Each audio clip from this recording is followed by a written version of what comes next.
எந்த ஒரு ஏடிஎம்மையும் பயன்படுத்துங்கள், தங்க நாணயங்களை வெல்லுங்கள். எங்கே எங்கே எங்கே கையளிக்கப்பட்ட வட்டுவாளில் கையளித்த எங்கள் உறவுகள் எங்கே எங்கே எங்கே உறவுகள் நஷ்டேடும் வேண்டாம் நஷ்டேடும் வேண்டாம். தொடர்ந்து கவனஈர்ப்பு போராட்டத்தை நடாத்தி வருகின்றவர். ஆனால் தென்னிலங்கையிலே காணாமலாக்கப்பட்ட உறவுகளுடைய விசாரணைகளை இப்பொழுது கிளறி அதற்குரிய நீதியை கேட்டு அங்கே விசாரணைகள் நடந்து கொண்டிருக்கின்றது.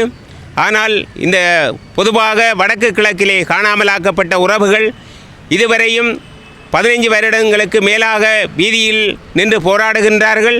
ஆனால் அவர்களுக்கான எந்த பதிலையும் ஒவ்வொரு 5 வருடத்துக்கு முறை அரசை பொறுப்பேற்கின்ற ஜனாதிபதி ஊடாக அவர்கள் தங்களுடைய விசாரணையை மேற்கொண்டு எமக்கு நல்ல ஒரு தீர்வை பெற்றுத்தர வேண்டும் என்று மிகவும் தயவாக வேண்டி நிற்கின்றோம்.